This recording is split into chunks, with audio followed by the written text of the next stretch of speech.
ठीक है, तो ये हमने स्टडी कर ली। फिर इलेक्ट्रिकल सीरीज सिस्टम की बात करें, तो इलेक्ट्रिकल सीरीज सिस्टम में 3 एलिमेंट है, और इलेक्ट्रिकल पैरेलल सिस्टम है उसमें भी 3 एलिमेंट है, और तीनों में एक ही जैसे एलिमेंट है, रजिस्टर, रजिस्टर, इंडक्टर और कैपेसिटर। रजिस्टर, इंडक्टर और कैपेसिटर, ये 3 प्रकार के एलिमेंट हैं दोनों में। ये हमने इनके बारे में डिटेल स्टडी की। जब हमने इनकी डिटेल स्टडी की तो हमने क्या ऑब्जर्व किया, जो मास एलिमेंट है, जो मास एलिमेंट है, इसके लिए हमने फोर्स निकाला था। क्या निकाला था, याद करो, m d square x by d t square, यही था शायद। इस मास एलिमेंट पे जो फोर्स लग रहा था वो इतना लग रहा था। तो इस डैम्पिंग एलिमेंट पे जो फोर्स लग रहा था वो लग रहा था F d x by d t. और जो यहाँ पर एफ है वो डैम्पिंग कोफिशिएंट है। और स्प्रिंग के लिए हमने एक रीस्ट्रेनिंग फोर्स लग रहा था स्प्रिंग के ऊपर, याद करो, एक्स, ये फोर्स लग रहा था वहाँ पर। ठीक है, तो ये हमने वहाँ देखा था। वहाँ हमने और क्या देखा था, कि जो एक्सटर्नल फोर्स है, जो एक्सटर्नल फोर्स है उसकी जो वैल्यू, इन तीनों एलिमेंट को जोड़ देंगे, इन तीनों को हम ऐड कर देंगे तो हमारे पास कितना एक्सटर्नल फोर्स लग रहा है उसकी वैल्यू हमारे पास आ जाएगी। ठीक है, तो हमने इस मैकेनिकल सिस्टम के लिए क्या किया था, जोड़ दिया था इन तीनों एलिमेंट को, एम डी स्क्वायर एक्स। आप थोड़ा रिवाइज करोगे तो आपको और क्लियर किया जाएगी, है ना। थोड़ा सा रिवाइज करना, F d x by d t plus x, या अलग से लिखते हैं थोड़ा सिस्टमेटिक। क्या, mechanical system, mechanical translational system, mechanical और ट्रांसलेशनल सिस्टम के लिए जो एक्सटर्नल फोर्स निकल के आया था, मैकेनिकल ट्रांसलेशनल सिस्टम के लिए, मैकेनिकल ट्रांसलेशनल सिस्टम के लिए जो एक्सटर्नल फोर्स हमारे पास आया था, की वैल्यू थी m d square x by d t square plus F d x by d t. जो पहली बार क्लास ज्वाइन कर रहा होगा उसको तो कुछ समझ में नहीं आ रहा होगा, हाँ, लेकिन जो रेगुलर क्लास ज्वाइन कर रहे हैं उसको कोई प्रॉब्लम नहीं है। और मैकेनिकल रोटेशनल सिस्टम अब अगला लिखने वाले हैं, mechanical rotational system, mechanical rotational system. तो मैकेनिकल रोटेशनल सिस्टम की यदि मैं बात करूँ, तो मैकेनिकल रोटेशनल सिस्टम में मास की जगह पे इनर्शिया आ गया था। मास की सर जगह पे, वॉइस थोड़ा कम आ रहा है सर आज।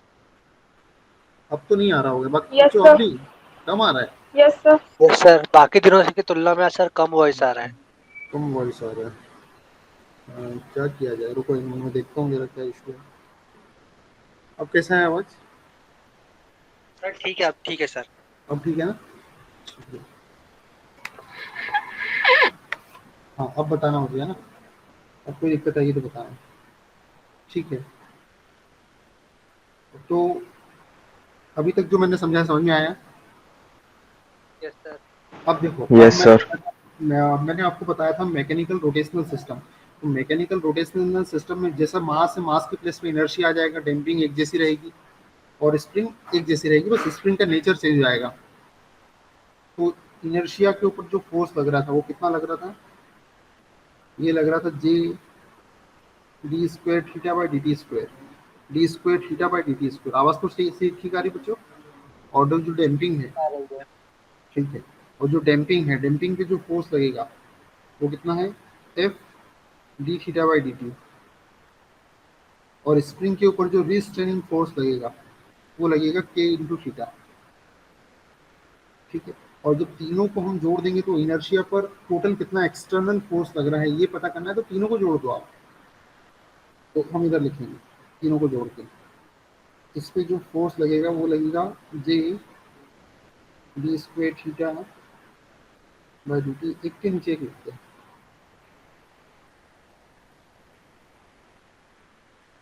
जे d square theta by d t square plus F d theta by d t plus K theta. फिर अब इलेक्ट्रिकल सिस्टम पे आ जाते हैं, इलेक्ट्रिकल सिस्टम पे आ जाते हैं। Electrical series voltage control system, voltage control system, यहाँ पे जो फोर्स निकल निकल के आया था वो कितना आया था, ये देखो यहाँ पर जो फोर्स हमने निकाला था वो किस प्रकार से निकाला था, ये देखो, ये इलेक्ट्रिकल वोल्टेज सीरीज सिस्टम। तो हमने क्या किया था, according to Kirchhoff voltage law, Kirchhoff voltage law लगाया था। कैसे लगाया वो मैंने आप सिखा दिया था आपको, मैंने आपको सिखा दिया था कि क्लोज लूप का जो टोटल वोल्टेज होता है, क्लोज लूप सिस्टम का जो टोटल वोल्टेज होता है वो जीरो होता है, ये मैंने आपको सिखाया था। तो हमने इस प्रकार से हमारे पास इक्वेशन आई कि जो अप्लाइड वोल्टेज है वो इन सभी एलिमेंट के ऊपर जो वोल्टेज का ड्रॉप हो रहा है उसके बराबर है। तो V R equal to I into R, V L equal to L d I by d t, और d C equal to one upon C I d t. ठीक है, तो ये, तो आई की जो वैल्यू है, अब देखो यहाँ पे क्या है, आई की जो वैल्यू होती है वो डी, क्योंकि मेरा जो पर्पस है वो इस इंटीग्रेशन को हटाना है, मेरा जो पर्पस है वो इस इंटीग्रेशन को हटाना है। तो इंटीग्रेशन कब हटेगा, इंटीग्रेशन को हटाने के लिए क्या करना पड़ेगा, मुझे डिफरेंशिएशन करना पड़ेगा। तो आई को इस प्रकार से लिखूं कि डिफरेंशिएशन की फॉर्म में d q by d t होता है, rate of change of charge equal to current होता है। तो मैंने यहाँ d q by d t रख दिया। तो जब मैंने d q by d t रख दिया तो क्या होगा, डी टी से डी टी कैंसिल आउट हो जाएगा और डी क्यू का जो इंटीग्रेशन है वो क्यू आ जाएगा। डी क्यू का जो इंटीग्रेशन है, देखो मैंने बताया भी था कि one into D x x होता है, उसी प्रकार से integration of D Q Q हो जाएगा। तो मेरे पास फाइनली ये इक्वेशन आ जाएगी, ये I into R L d I by d t, ये क्यू हो जाएगा क्यू बाई सी। तो मेरे पास फाइनली जो वोल्टेज की इक्वेशन आई थी वो इतनी आई थी। तो बस ये वोल्टेज की इक्वेशन है जो मैं यहाँ लिख रहा हूँ डायरेक्ट। वोल्टेज की जो इक्वेशन है वो L D square Q by d t square plus R D q by d T. बच्चों ये जो सब्जेक्ट मैं पढ़ा रहा हूँ, ये जो पोर्शन में पढ़ा रहा हूँ आपके कॉम्पिटिशन एग्जाम के लिए भी काम में आएगा आपको। ऐसा नहीं कि ये सेमेस्टर एग्जाम तक सीमित है, क्योंकि मैं बहुत डिटेल में पढ़ा रहा हूँ। तो ये आपको आगे भी काम में आएगा, इसलिए थोड़ा अच्छे से नोट्स बनाना है इसके। और ये जो हम इकट्ठा एक साथ लिख रहे हैं सारे सिस्टम को, इसको शॉर्ट नोट वाली जो कॉपी है उसमें इसको लिखना है। अब third fourth electrical, electrical electrical parallel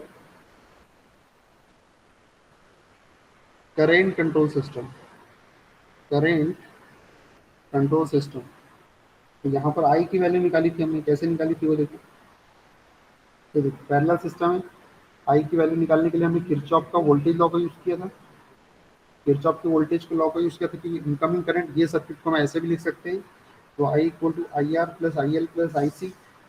ठीक है, तो इस प्रकार से कर दिया। तो आई आर जो होता है वो वी बाय आर होता है, आई एल की जो वैल्यू होती है वो one upon L b d t होती है, और आई सी की value C d v by d t होती है। तो जब मुझे बी को हटाना है तो बच्चों ये थोड़ा मैंने इसको एडिट किया था, मैंने वहाँ इसको थोड़ा सा सुधार लेना आपने। जो वी है, जो वी की वैल्यू क्या होती है, वोल्टेज क्या होता है, rate of change of magnetic flux. जब फ्लक्स में टाइम के रिस्पेक्ट में चेंज होता है तब ईएमएफ इंड्यूस होता है या वोल्टेज प्रोड्यूस होता है। तो वी की जगह पे डी फाइव डी रख दिया मैंने सभी जगह।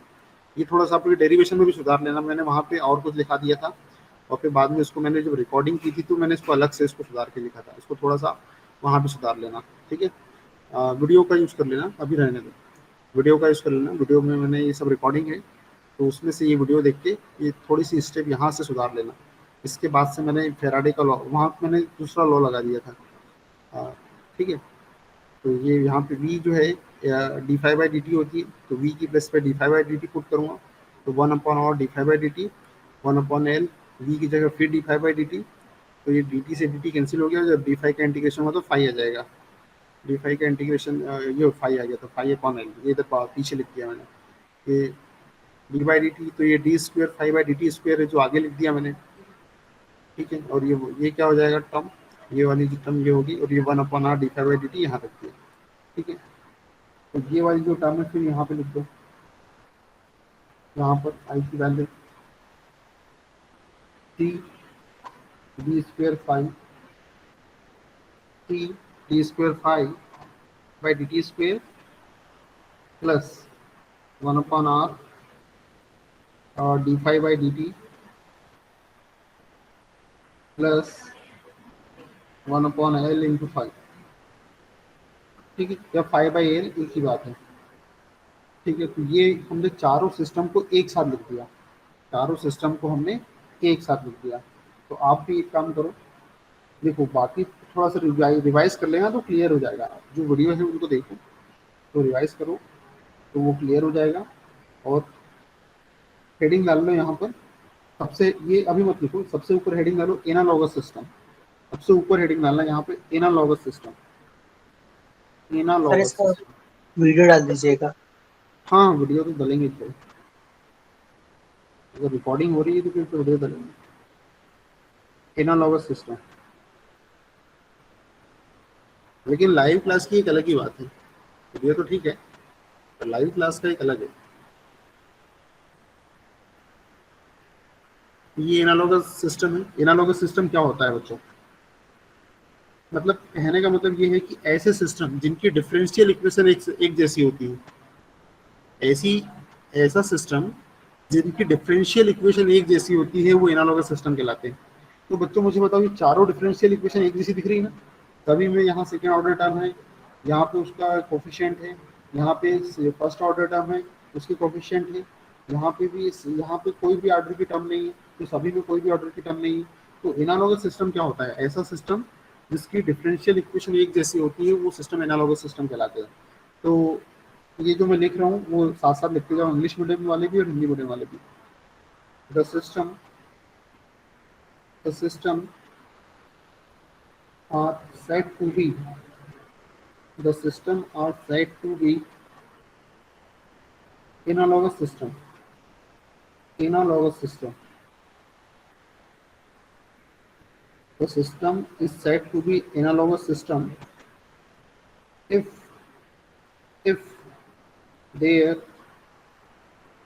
differential equation if their differential equation if their differential equation similar in form, similar in form एक जैसी दिखती हो, similar in form। Hindi medium में लिख लो बच्चों, हिंदी मीडियम वाले लिख लो, हिंदी मीडियम वाले लिखना जरा यहाँ पे। ऐसा सिस्टम जिसकी डिफरेंशियल इक्वेशन, ऐसा सिस्टम जिनकी डिफरेंशियल इक्वेशन, ऐसा सिस्टम जिनकी डिफरेंशियल इक्वेशन एक समान होती है, ऐसा सिस्टम जिनकी डिफरेंशियल इक्वेशन एक समान होती है, ऐसे सिस्टम को एनालॉगस सिस्टम कहते हैं। ऐसे सिस्टम को एनालॉगस सिस्टम कहते हैं। ऐसे सिस्टम को एनालॉगस सिस्टम कहते हैं।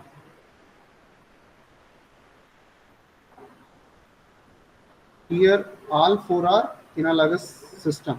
इंग्लिश मीडियम वाले लिख लो, here all four are analogous system. Hindi medium वाले बच्चे लिखो,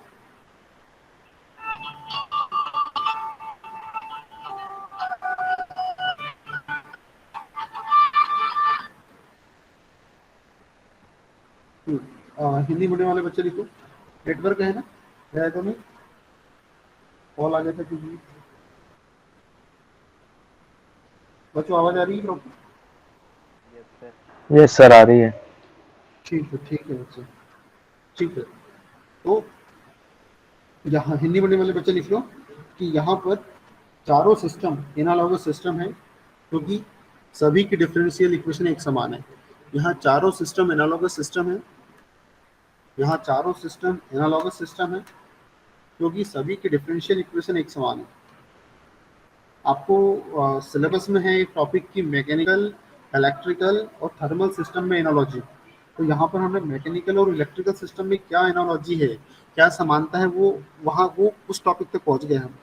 आपके सिलेबस में एक टॉपिक है कि मैकेनिकल और इलेक्ट्रिकल सिस्टम और थर्मल सिस्टम, इन तीनों सिस्टम में क्या एनालॉजी है। तो यहाँ पर हम मैकेनिकल और इलेक्ट्रिकल सिस्टम में क्या एनालॉजी है ये बताने की स्टेज पे पहुँच गए। ठीक है, तो आपका एक सिलेबस का जो बहुत इंपॉर्टेंट टॉपिक है वो उसके वहाँ तक पहुँच गए हैं ये सब पढ़ने के कारण। ठीक है, अब हम एक टेबल बनाएंगे बच्चों, एक टेबल बनाएंगे, वो साथ साथ बनाना। और वो टेबल कुछ इस प्रकार से रहेगा, इस इक्वेशन को ध्यान में रख के बनाना है, इसलिए इसको यहीं रन देते हैं, इसको और छोटा कर देते हैं थोड़ा, इसको और छोटा छोटा कर देते हैं, इसको यहीं रन देते हैं। ठीक है, तो एक टेबल बनाना है, ऐसे 4 टेबल बनाना है बच्चों। एक एक टेबल बन गया, ये दूसरा, ये तीसरा और ये चौथा, ये 4 टेबल बन गए। और यहाँ बीच में यहाँ लिखो फोर्स और ये लिखो टॉर्क, और ये हो गया यहाँ लिखो करंट और यहाँ लिखो वोल्टेज। ये बीच बीच में मैकेनिकल सिस्टम लिखे हैं मैंने, ये मैकेनिकल ट्रांसलेशनल सिस्टम के लिए और ये मैकेनिकल रोटेशनल सिस्टम के लिए, ये पैरेलल सिस्टम के लिए और ये सीरीज सिस्टम के लिए। हाँ बच्चों वापस आ जाओ। चलो, कहाँ पर थे हम? हमारा जो टेबल था, हमारा जो टेबल था, मैंने बोला था कि ये बीच बीच में देखो, ये फोर्स जो है वो मैकेनिकल ट्रांसलेशनल सिस्टम के लिए है, टॉर्क जो है वो मैकेनिकल रोटेशनल। फोर्स की बात करते हैं, फोर्स की बात करें तो ये जो फोर्स है उसमें क्या है, यहाँ पर ये एम है, ये मास है, और यहाँ पे जो मैकेनिकल रोटेशनल सिस्टम है, यहाँ पे इस मास की जगह क्या है, इनर्शिया है। ठीक है, तो मतलब ये मास और इनर्शिया दोनों एनालॉगस है। अब इलेक्ट्रिकल सिस्टम की बात करें तो इलेक्ट्रिकल, ये पैरेलल है, ये पैरेलल वाला है, जहाँ करंट आ जाए वो पैरेलल है और ये सीरीज है। तो जैसे मास है, इनर्शिया है, उसी प्रकार से सीरीज सिस्टम में क्या है, इंडक्टेंस है, और पैरेलल सिस्टम में क्या है, कैपेसिटेंस। ये चारों आपस में एनालॉगस है, ये चारों आपस में एनालॉगस है। ये एक टेबल बन गया है हमारा।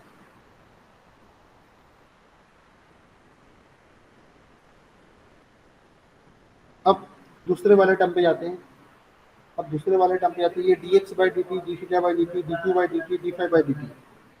तो यहाँ पर मैकेनिकल ट्रांसलेशनल सिस्टम, यहाँ पे क्या है, डैम्पिंग कोफिशिएंट है, small F. Mechanical rotational system मतलब टॉर्क वाले में, इसमें भी स्मॉल एफ, डैम्पिंग कोफिशिएंट। यहाँ पर जो D q by d T है, इसका जो कोफिशिएंट है वोल्टेज वाले में वो आर है,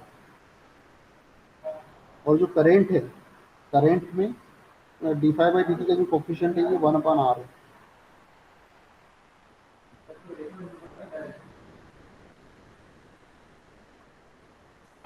ठीक है, अब अगला देखते हैं।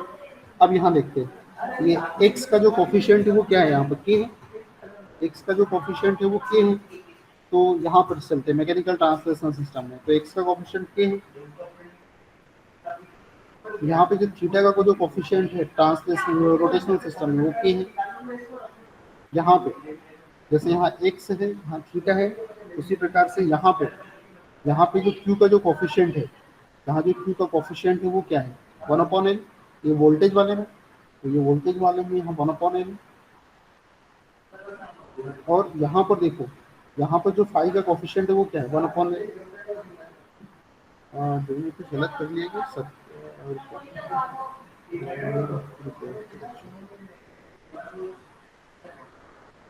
इक्वेशन में कुछ गड़बड़ी कर दी क्या मैंने, इलेक्ट्रिकल वोल्टेज सिस्टम में d q by D L Q by L, एक मिनट रुकना, तो इक्वेशन चेक कर लेते हैं, कुछ गलती तो नहीं की अपन ने, कोई गलती तो नहीं की अपन ने।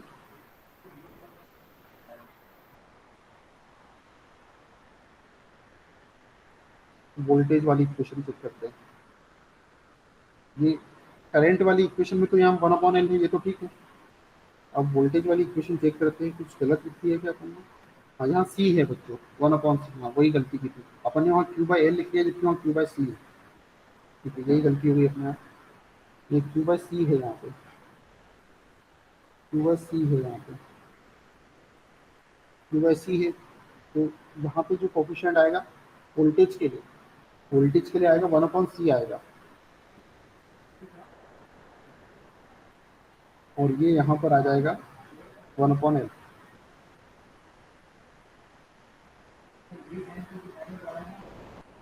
ठीक है,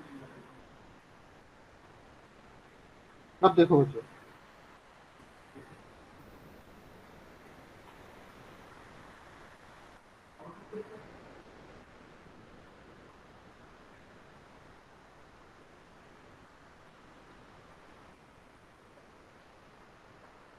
हाँ अब डिस्प्लेसमेंट बताना मुझे। डिस्प्लेसमेंट मैकेनिकल ट्रांसलेशनल सिस्टम, यहाँ डिस्प्लेसमेंट कितने का हो रहा है एक्स का, ये रोटेशनल सिस्टम, इसमें डिस्प्लेसमेंट कितने का हो रहा है थीटा का, इसमें थीटा का डिस्प्लेसमेंट हो रहा है। यहाँ पे जो टर्म है, यहाँ पे जो टर्म है वो क्या है, चार्ज। जब सीरीज सिस्टम की बात करें तो वहाँ चार्ज की बात होती है, यहाँ क्यू की बात होती है। और जब हम पैरेलल सिस्टम की बात करते हैं तो वहाँ पे बात हो जाती है फ्लक्स की। तो ये हो जाएगा, इसको हम d∅dt लिख सकते हैं, यहाँ पे dx/dt लिख सकते हैं, यहाँ पे dθ/dt लिख सकते हैं, और यहाँ dq/dt लिख सकते हैं। तो कहने का मतलब है कि ये x, theta, x, phi, q ये क्या है, एनालॉगस है। और d∅/dt, dx/dt, dθ/dt और dq/dt ये भी एनालॉगस है। तो बच्चों टेबल बना लो, आपको टेबल बना लो। और यदि ऐसे समझ में नहीं आए तो देखो, यहाँ पर क्या है, जो मेन टर्म है क्या, यहाँ डिस्प्लेसमेंट है x, तो वो x यहाँ पर आ गया। यहाँ पे जो मेन टर्म है क्या, वो थीटा है, वो थीटा आ गया। यहाँ पे जो मेन टर्म है वो क्या, q है, तो q यहाँ पर आ गया। यहाँ पे जो मेन टर्म है वो क्या, फाई, जिसका डिफ्रेंशिएशन हो रहा है वो फाई, तो ये यहाँ पे, इसलिए यहाँ पे ये टर्म लिखी है। ऐसा समझ सकते हो, अगर आपको कुछ समझने में दिक्कत हो तो ऐसा लिख सकते हो। आवाज़ क्लियर है बच्चों मेरी, समझ तो नहीं आ रही, आवाज़ सही है? यस सर सही है। ठीक है, चलो बच्चों कॉपी कर लो, इसको समझ में आया क्या? एक बार इसको और वीडियो देख लेना इसका, तो और क्लैरिटी आ जाएगी आपको। हो गया बच्चों, कर लिए, कॉपी कर लिया? Yes sir. Yes sir. Yes sir. ठीक है, ठीक है बच्चों। अब देखो मैंने ऐसा क्यों लिखा, बीच में मैकेनिकल सिस्टम लिख दिया और इधर मैंने जो आसपास है कॉर्नर पे मैंने इलेक्ट्रिकल सिस्टम लिखा, उसके पीछे कारण है। क्या कारण है? तो ये कारण है, ये देखो ध्यान से, ये ये एक सिस्टम, इसको बोलेंगे फोर्स, टॉर्क, करेंट, एनालॉजी। इन तीनों को मिला के हम बोलेंगे फोर्स, टॉर्क और करंट एनालॉजी। और इन तीनों को इन तीनों को इन तीनों को देखिए तो हम बोल सकते हैं फोर्स, टॉर्क और वोल्टेज। फोर्स, टॉर्क और वोल्टेज एनालॉजी, इसलिए हमने ऐसा किया। तो यहाँ पे दो सिस्टम हो गया, एक तो फोर्स, टॉर्क और करंट एनालॉजी, फोर्स, टॉर्क और वोल्टेज एनालॉजी। ये भी कर लिख लो। इसलिए हमने उसको ऐसा लिखा कि बीच में हमने मैकेनिकल सिस्टम को डाल दिया और कॉर्नर पे हमने इलेक्ट्रिकल सिस्टम लिख दिया।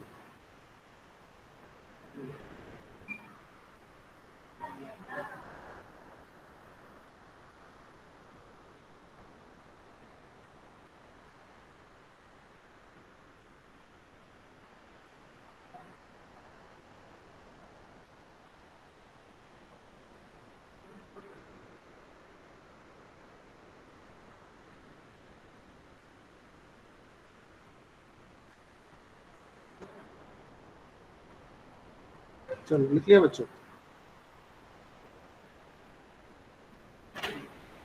Yes sir. ठीक है, अब क्या करना है, हमें मैथमेटिकल मॉडलिंग करना है। मैथमेटिकल मॉडलिंग करना है। अब हमने जो सीखा है ये, इसको हमें, ये जो हमने इतने दिन से हम जो कर रहे हैं उसको अब इम्प्लीमेंट करने की बारी आ गई। तो इसको समझने के लिए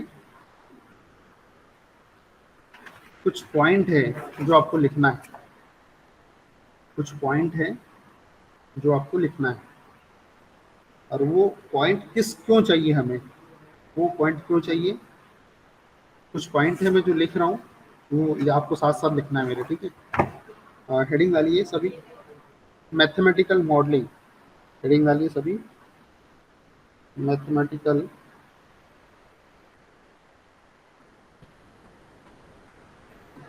mathematical modelling, mathematical modelling of complicated control system, complicated control system. अभी सिर्फ लिख लो ये पॉइंट, अभी आपको ज़्यादा समझ में नहीं आएगा, बस अभी लिख लो, फिर मैं आपको समझाऊंगा तो सब समझ में आ जाएगा।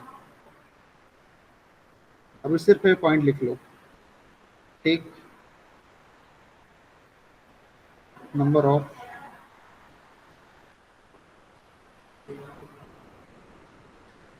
प्रिंसिपल नोड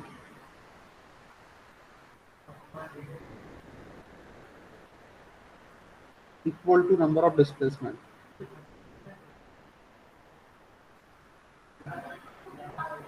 हिंदी मीडियम वाले बच्चे लिखो, इंग्लिश मीडियम वाले इसको कॉपी कर लो, और हिंदी मीडियम वाले लिखो।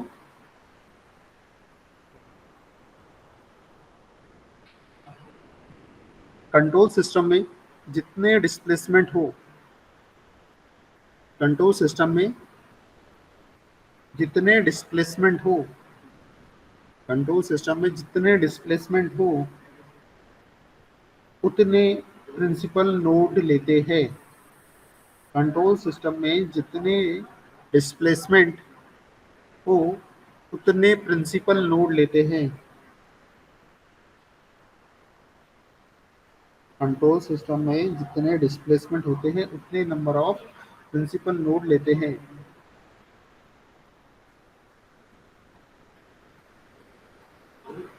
फिर दूसरा, टेक वन एडिशनल नोड,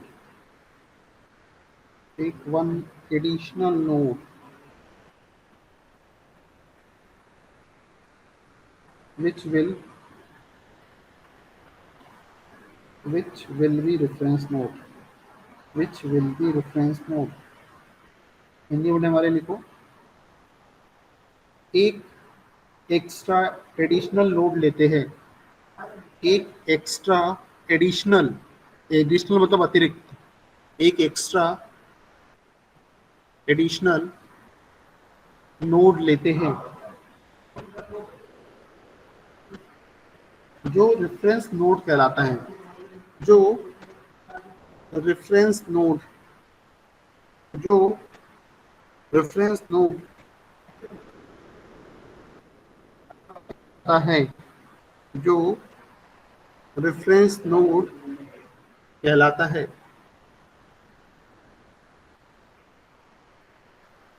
जो रेफरेंस नोड कहलाता है। अभी सब समझ में आ जाएगी कि ऐसे क्या क्या लिख रहे हैं हम यहाँ पे। ऑलवेज कनेक्ट मास या इनर्शिया, जिसको लग रहा है कि कुछ दिक्कत हो रही है वो पुराने जो वीडियो डाले हैं मैंने उसको देखिए।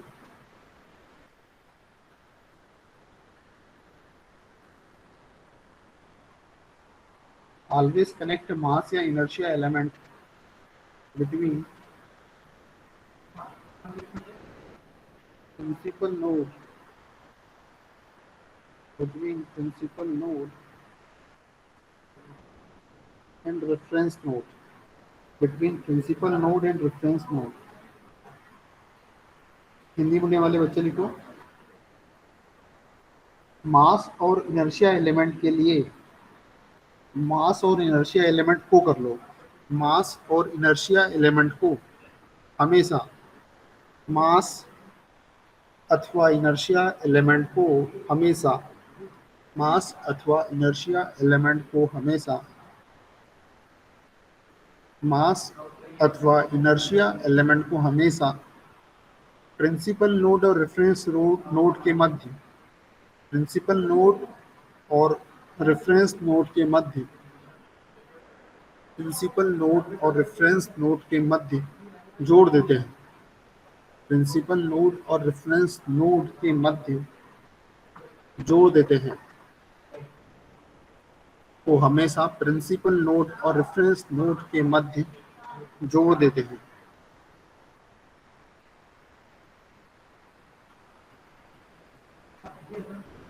लिख लिया बच्चों? Yes sir. चौथा पॉइंट लिखना। Yes sir.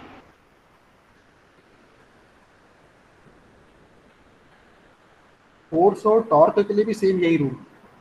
फोर्स और टॉर्क के लिए सेम यही वाला rule.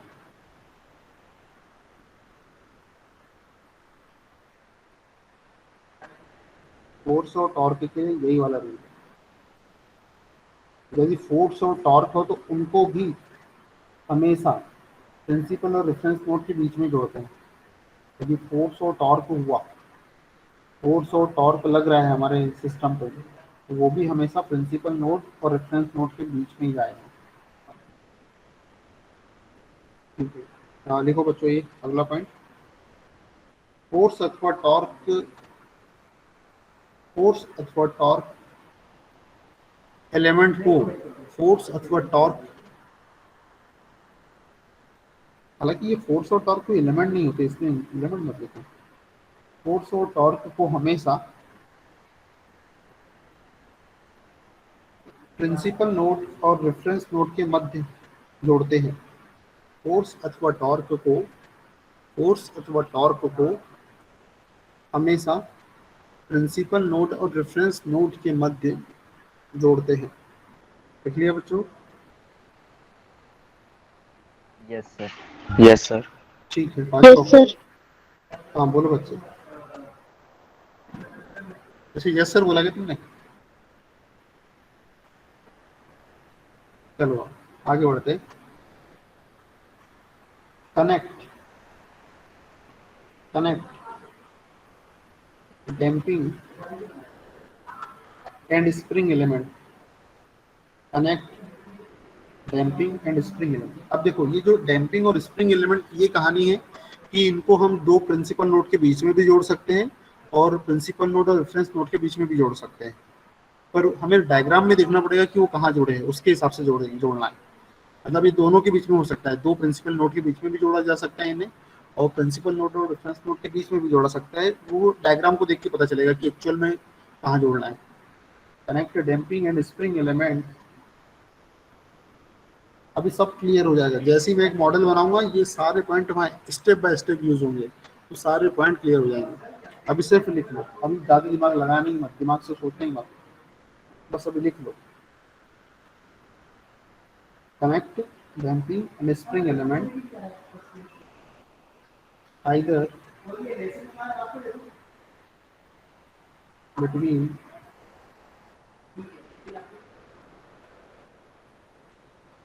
two principal nodes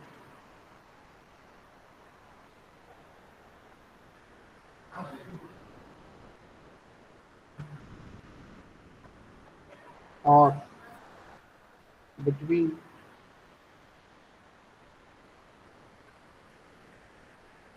principal node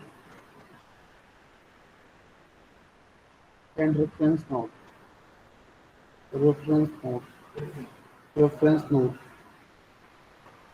अब लिखो, हिंदी मीडियम वाले लिखो। डैम्पिंग एलिमेंट और स्प्रिंग एलिमेंट को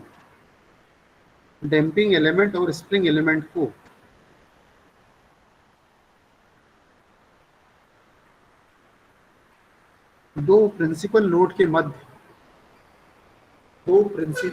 डैम्पिंग एलिमेंट और स्प्रिंग एलिमेंट को दो प्रिंसिपल नोड के मध्य अथवा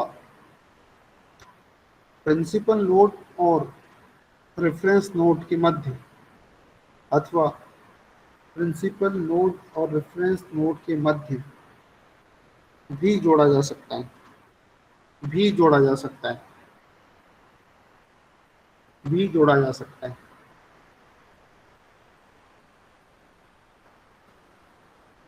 ठीक है, तो दोनों पॉसिबिलिटी है, डैम्पिंग एलिमेंट और स्प्रिंग एलिमेंट को दोनों जगह जोड़ा जा सकता है। पर कहाँ जोड़ना है यह सिस्टम डिसाइड करेगा, पर कहाँ जोड़ना है यह सिस्टम डिसाइड करेगा। और इंग्लिश मीडियम वाले लिख लो, but connection depends upon system. English medium वाले ऐड कर दो, but connection depends upon system. और हिंदी मीडियम वाले लिख लो, लेकिन जोड़ना कहाँ है यह सिस्टम डिसाइड करेगा।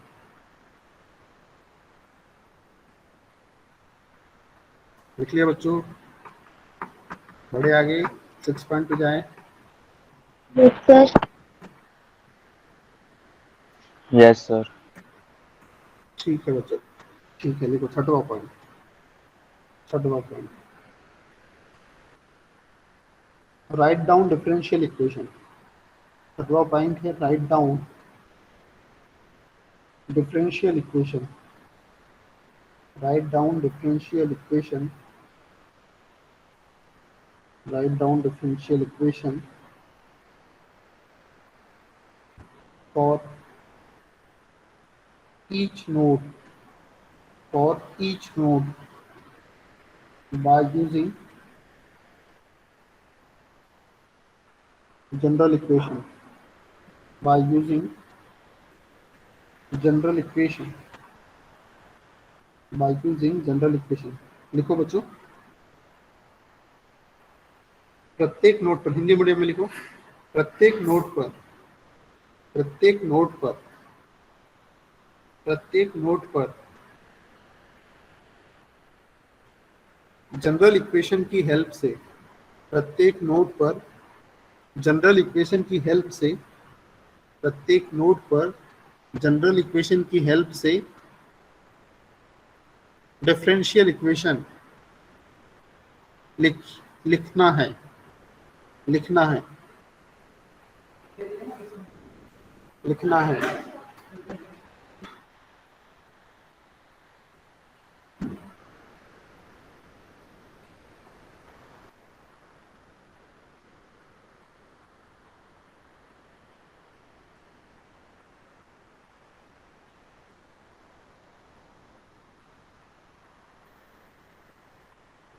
सर एक बार फिर से रिपीट कर दीजिए। प्रत्येक नोड पर, प्रत्येक नोड पर जनरल इक्वेशन की हेल्प से, जनरल इक्वेशन की हेल्प से डिफरेंशियल इक्वेशन लिखना है।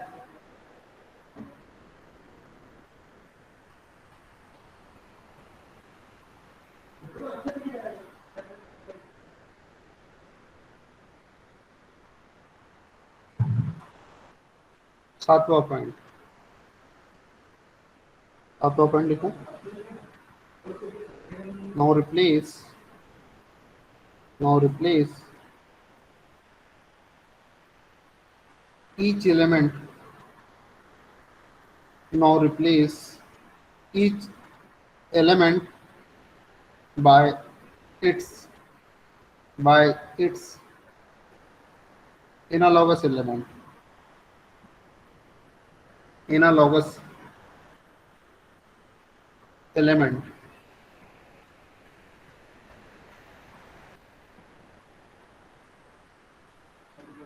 Now replace each element by its analogous element।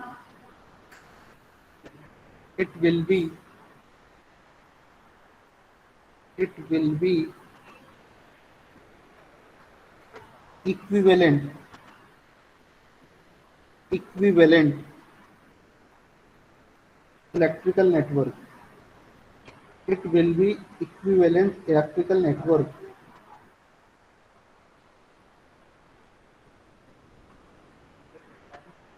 based on force current analogy, based on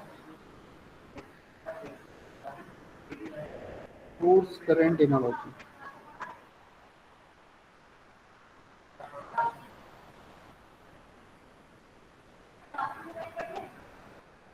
अब हिंदी मीडियम वाले लिखो, प्रत्येक एलिमेंट को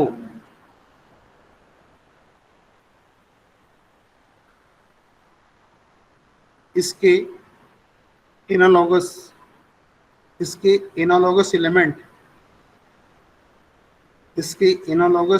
एलिमेंट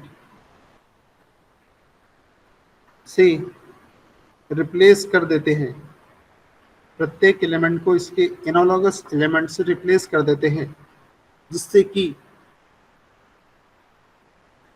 इक्विवेलेंट इलेक्ट्रिकल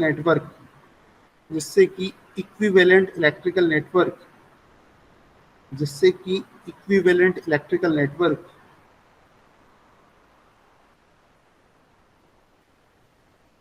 बनता है, जो फोर्स करंट एनालॉजी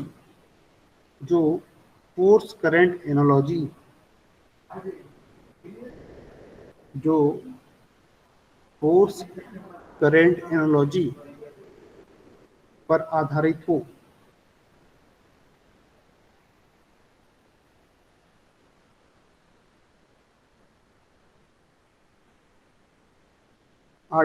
आखिरी पॉइंट, उसके बाद एक क्वेश्चन करेंगे, सब क्लियरिटी आ जाएगी पूरी। Now draw dual network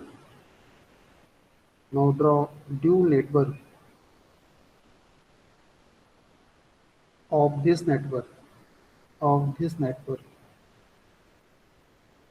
this network this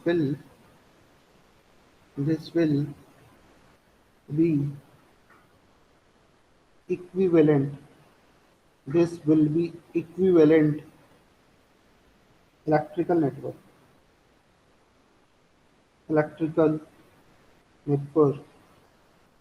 this will be equivalent electrical network based on force voltage analogy। Hindi medium वाले लिखो, अब इसका ड्यूल नेटवर्क ड्रॉ करते हैं। अब इसका ड्यूल नेटवर्क ड्रॉ करते हैं, जो कि अब इसका ड्यूल नेटवर्क ड्रॉ करते हैं, जो कि फोर्स वोल्टेज एनालॉजी के आधार पर इलेक्ट्रिकल नेटवर्क बनाता है, जो कि फोर्स वोल्टेज एनालॉजी के आधार पर इलेक्ट्रिकल नेटवर्क बनाता है। क्लियर है क्या बच्चों? सब लिख लिया जो बोला मैंने? जो बोला लिख लिया? Yes sir. ठीक है बच्चों, अब अपने क्वेश्चन करने वाले, तो वहां से जितने पॉइंट बताए ना तो पूरे क्लियर हो जाएगी और सब समझ में आ जाएगी कि एक्चुअल में इतना सब कुछ क्यों लिखा हमने। चलो एक क्वेश्चन दे रहा हूँ, वो क्वेश्चन राइट डाउन करो और फिर मैं समझाता हूँ इसे। देखो क्वेश्चन है, write down differential equation. Write down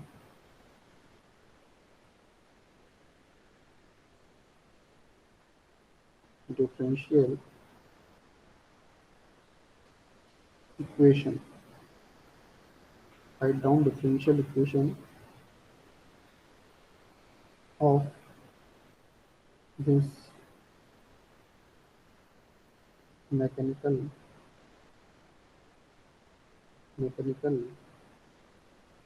system.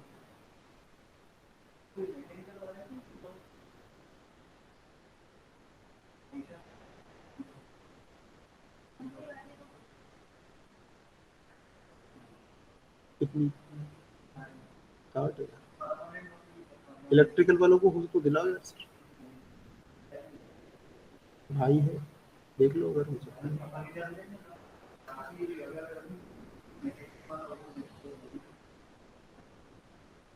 अच्छा, कितनी सैलरी कितनी मिलेगी उसमें?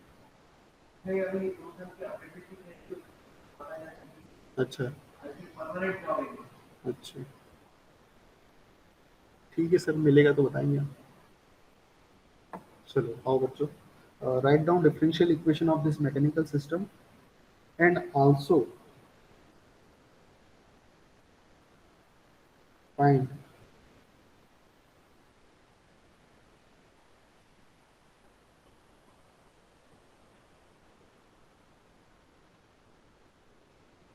Analogous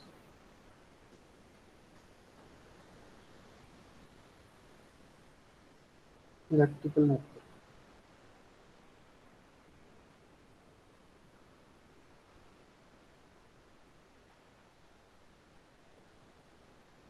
based on based on force based on force, current and force voltage analogy and force voltage analogy। ठीक है, इसकी डिफरेंशियल इक्वेशन हमको ड्रॉ करना है। एक मैकेनिकल सिस्टम है और ये मैकेनिकल सिस्टम ये ड्रॉ कर रहा हूँ, साथ साथ ड्रॉ करो। और हिंदी मीडियम वाले बच्चों बोलना है कि हिंदी में, चलो लिख लिख लो, काम करो। लिखो, मैकेनिकल सिस्टम की डिफरेंशियल इक्वेशन लिखिए। हिंदी मीडियम वाले लिखते जाओ, मैकेनिकल सिस्टम की डिफरेंशियल इक्वेशन लिखिए। और और और इसका एनालॉगस इलेक्ट्रिकल सिस्टम ड्रॉ कीजिए। और इसका एनालॉगस इलेक्ट्रिकल सिस्टम और इसका एनालॉगस इलेक्ट्रिकल सिस्टम, बस वहीं तक रुक जाना। और इसका analogous electrical system force current और फोर्स वोल्टेज एनालॉजी की सहायता से याद कीजिए। और इसका analogous electrical system force current और फोर्स वोल्टेज एनालॉजी की हेल्प से पता कीजिए। और इसका analogous electrical system force current और फोर्स वोल्टेज एनालॉजी की हेल्प से सहायता से ज्ञात कीजिए। ठीक है, और ये डायग्राम बनाओ जो मैं बना रहा हूँ। और ये क्वेश्चन आपसे तो बनेगा नहीं, मैं समझा रहा हूँ।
ठीक है बच्चों, बनाओ, ये डायग्राम बनाओ, फिर समझाता हूँ इसे।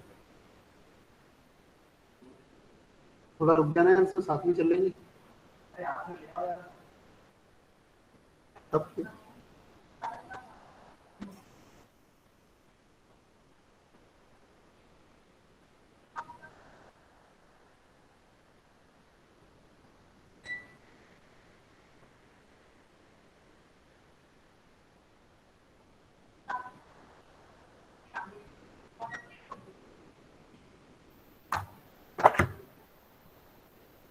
हो गया बच्चों, बन गया, ये डायग्राम बन गया।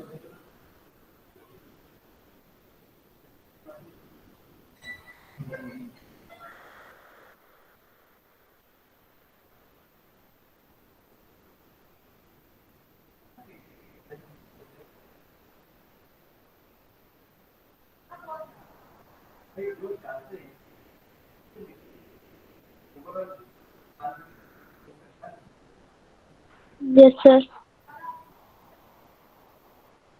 हो गया?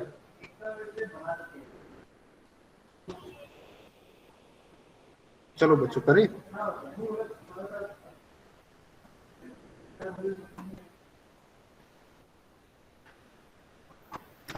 अब ये क्वेश्चन कर रहे हैं ना, अब सब समझ में आ जाएगा कि वो 8 पॉइंट जो लिखा है तो उसका मतलब क्या है।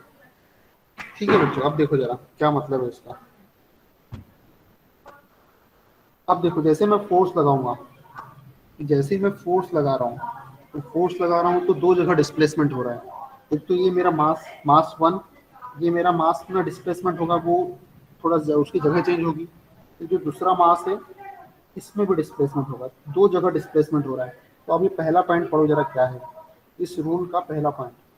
इस रूल का पहला पॉइंट क्या बोलता है देखो, क्या बोलता है पहला point? Take number of principal node equal to number of displacement. क्या करना है अपने को?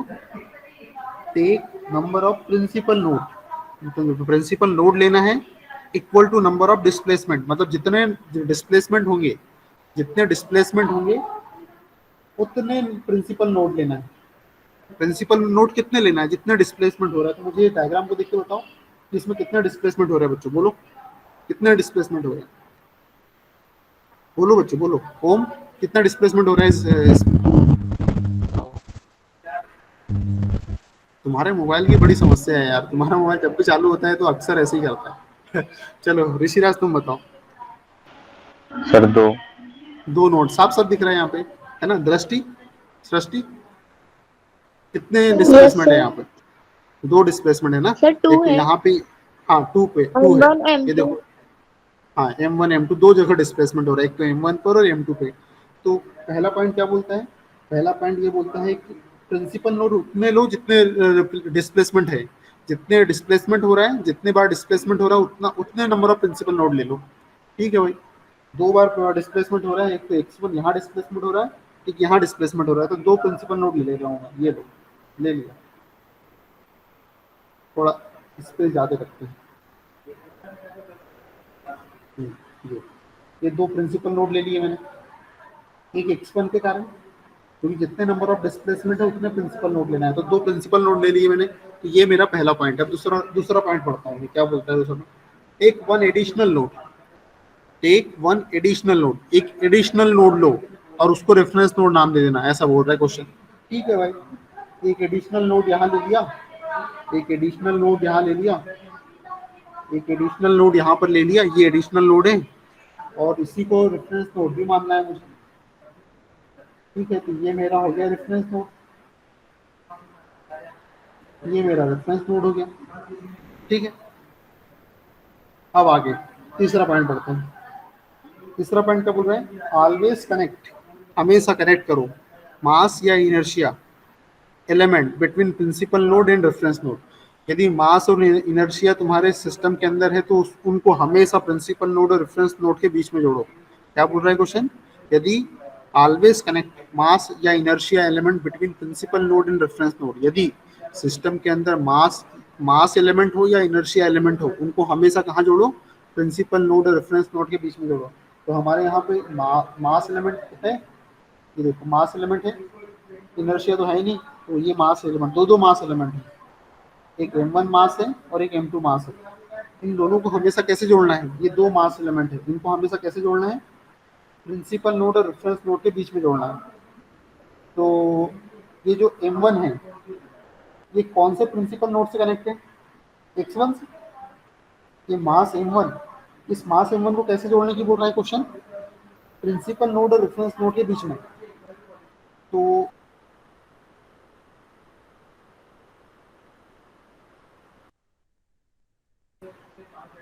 इस मास M1 का प्रिंसिपल नोड हो गया है ना,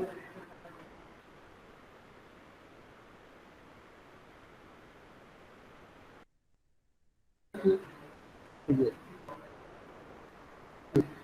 तो जो मास एलिमेंट है वो तीसरा पॉइंट क्या बोलता है? तीसरा पॉइंट ये बोलता है कि हमेशा मास एलिमेंट हो या इनर्शिया एलिमेंट हो, उनको हमेशा प्रिंसिपल नोड और रेफरेंस नोड के बीच में जोड़ो। तो मैंने मास एलिमेंट को उठाया और उसके प्रिंसिपल नोड और रेफरेंस नोड के बीच में जोड़ दिया, क्योंकि इसका प्रिंसिपल नोड x1 है, मास m1 है, इसलिए मैंने x1 और रेफरेंस नोड के बीच में जोड़ दिया। अब मास m2 को देखो, मास m2 का जो प्रिंसिपल नोड है वो क्या है, मास m2, इसका प्रिंसिपल नोड x2 है, मास m2 का प्रिंसिपल नोड x2 है, तो x2 और रेफरेंस नोड के बीच में m2 जोड़ दो।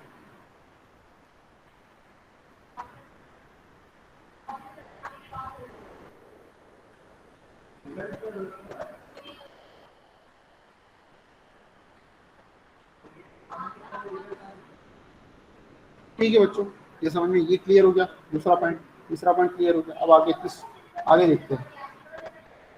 ऑलवेज कनेक्ट फोर्स और टॉर्क, फोर्स हो या टॉर्क हो, उनको हमेशा प्रिंसिपल नोड और रेफरेंस नोड के बीच में जोड़ो। फोर्स और टॉर्क हो, इनको भी, जो मास और इनर्शिया के लिए रूल है वही फोर्स और टॉर्क के लिए है, तो फोर्स और टॉर्क को भी हमको वैसे ही जोड़ना है, प्रिंसिपल नोड। अब ये जो फोर्स लग रहा है वो किस पे लग रहा है, जो फोर्स लग रहा है देखो बच्चों, ये x1 नोड के ऊपर लग रहा है, ये जो फोर्स लग रहा है वो किसके ऊपर लग रहा है, x1 नोड के ऊपर लग रहा है, तो ये प्रिंसिपल नोड और रेफरेंस नोड के बीच में फोर्स जोड़ दो।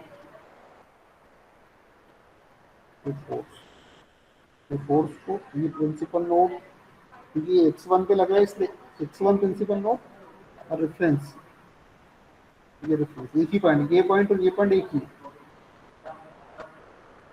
ये पॉइंट और ये पॉइंट एक ही, क्योंकि शॉर्ट सर्किट है, ठीक है, बीच में कोई नहीं है। तो ये हमारा पॉइंट ये भी सीख गया हम। चौथा पॉइंट हो गया कि ऑलवेज कनेक्ट फोर्स और टॉर्क बिटवीन प्रिंसिपल नोड और रेफरेंस। आगे अगली लाइन पढ़ते हैं, connect damping and spring element. Damping element और स्प्रिंग एलिमेंट को यदि आपको जोड़ना है तो वो दो प्रिंसिपल नोड के बीच में भी जोड़ सकते हैं और प्रिंसिपल नोड और रेफरेंस नोड के बीच में भी जोड़ सकते हैं। वो डिपेंड करता है कि सर्किट में क्या लिखा है। Connect damping and spring element either between two principal node या बिटवीन प्रिंसिपल नोड और रेफरेंस नोड, मतलब दो प्रिंसिपल नोड के बीच में भी जोड़ा जा सकते हैं और प्रिंसिपल नोड और रेफरेंस नोड के बीच में भी जोड़ सकते हैं, डिपेंडिंग ऑन सर्किट। यहाँ एक पॉइंट जोड़ देता हूँ मैं, बोल तो दिया था लेकिन लिखा नहीं था, depends on circuit condition, depends on circuit, depends on control system, depends upon control system, control system के ऊपर डिपेंड करता है। अब देखो जरा, अब ये इधर देखो, अब इधर देखो, ये स्प्रिंग, पहले स्प्रिंग के ऊपर ध्यान देते हैं, पहले स्प्रिंग के ऊपर ध्यान देते हैं। चलो पहले डैम्पर के ऊपर ध्यान देते हैं। डैम्पर, ये देखो, ये डैम्पर है सर्किट में, ये जो डैम्पर है वो कहाँ कहाँ कनेक्ट है, ये x1 नोड, ये जो डैम्पर है ये वाला जो डैम्पर है, ये किसके किसके बीच में कनेक्ट है, प्रिंसिपल नोड x1 और रेफरेंस के बीच में कनेक्ट है। तो यहाँ भी ऐसे ही होगा, principal node x1, principal node x1, principal node x1 और ये रेफरेंस के बीच में कनेक्टेड है, तो यहाँ भी ऐसे ही कर रहे हो ये डैम्पर।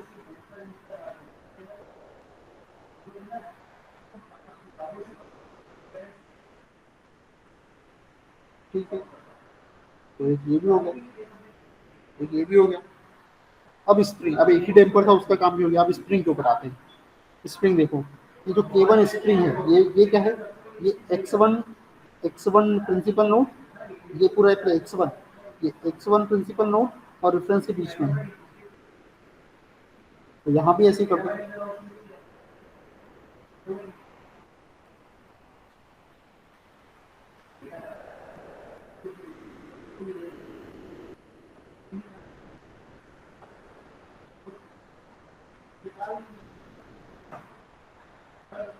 ठीक है बच्चों, अब देखो ये स्प्रिंग, ये जो स्प्रिंग K1 है वो प्रिंसिपल नोड x1 और रेफरेंस के बीच में है। तो ये काम करो, ये लो, ये स्प्रिंग K1, स्प्रिंग K1, इसको हमने node x1, principal node x1 और रेफरेंस नोड के बीच में जोड़ दिया। क्लियर है क्या बच्चों, यहाँ तक कोई दिक्कत तो नहीं, तो समझ में आ रही बात क्या हो रहा है। Yes sir.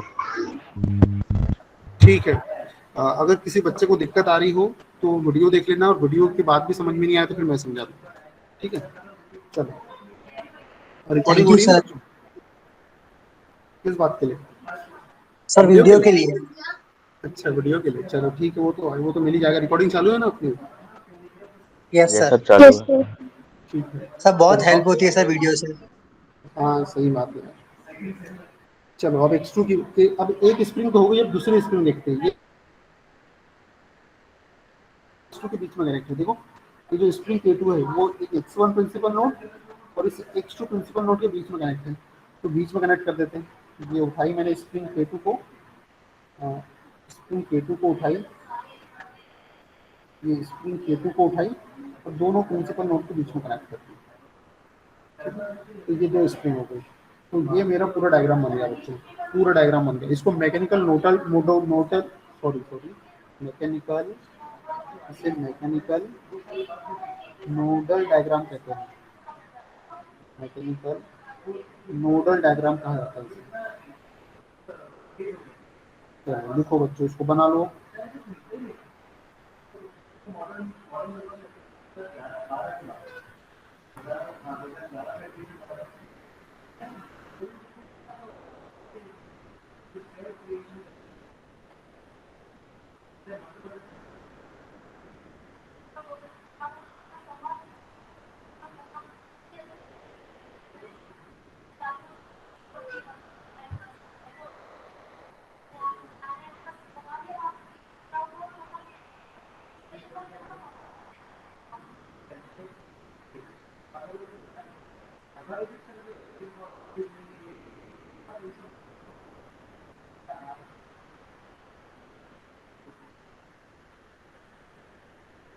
आवाज क्लियर है बच्चों मेरी आज वीडियो में? Yes sir. ठीक है। सर हाँ बोलो। सर ये पॉइंट में सर यदि फोर्स की जगह टॉर्क होता तो टॉर्क आता वहाँ। हाँ बिल्कुल बिल्कुल, है ना, तो वैसे ही बनेगा जैसा है। फोर्स का जो एनालॉगस है वो टॉर्क है, मास का जो एनालॉगस है वो इनर्शिया है, ठीक है। और जो डिस्प्लेसमेंट हो रहा है x1 x2 वो एंगुलर डिस्प्लेसमेंट थीटा 1 थीटा 2 हो जाएगा। स्प्रिंग का कांस्टेंट तो K1 K2 ही रहता है ना, तो सब ऐसे ही बनेगा। डैम्पिंग कोएफिशिएंट तो एक जैसे ही रहता है दोनों। तो बन गया क्या बच्चों, डायग्राम बन गया क्या? बना रहे हैं सर। यस सर, बन गया। ठीक है बच्चों।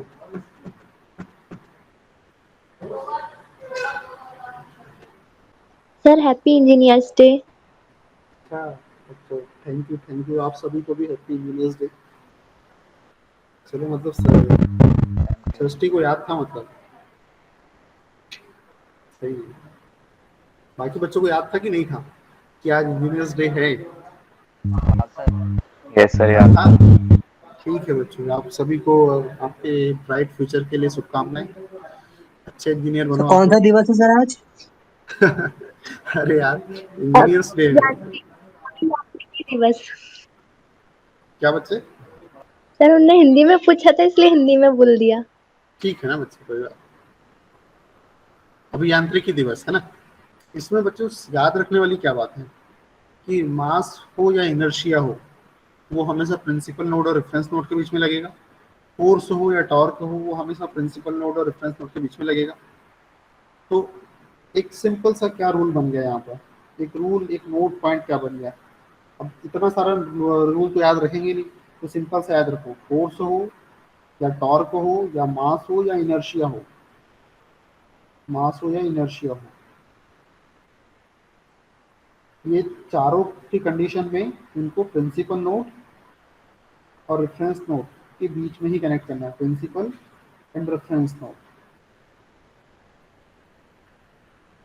के बीच में ही कनेक्ट करना है। और यदि डैम्पिंग कोफिशिएंट मतलब डैम्पर हो या स्प्रिंग हो, डैम्पर हो या स्प्रिंग हो, तो वो पॉसिबल है कि वो प्रिंसिपल प्रिंसिपल के बीच में भी हो सकते हैं, प्रिंसिपल नोड के बीच में भी, और प्रिंसिपल नोड और रेफरेंस नोड के बीच में भी। बस इतना सा रूल है, बस इतना सा रूल है, बाकी और कुछ नहीं। और एक चीज की जो प्रिंसिपल नोड है वो कौन डिसाइड करेगा, वो नंबर ऑफ डिस्प्लेसमेंट डिसाइड करेगा, ठीक है। प्रिंसिपल नोड कौन डिसाइड करेगा, तो नंबर ऑफ डिस्प्लेसमेंट। बस ये 3 पॉइंट है, वो जो इतने 8 पॉइंट लिखा है वो 3 पॉइंट में खत्म हो गया। डिस्प्लेसमेंट डिसाइड करेगा principal node, displacement decide principal node, वो तो आपको एक प्रॉपर नोट से बन जाए इसलिए वो लिखवाया।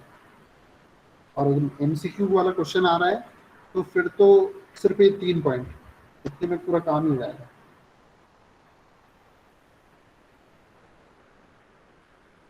चलो तो बच्चों आज की क्लास को ज़्यादा आगे नहीं बढ़ाएंगे, ठीक है, क्योंकि अब उसके बाद थोड़ा दूसरा डेरिवेशन है, तो क्लास को हम एंड करेंगे।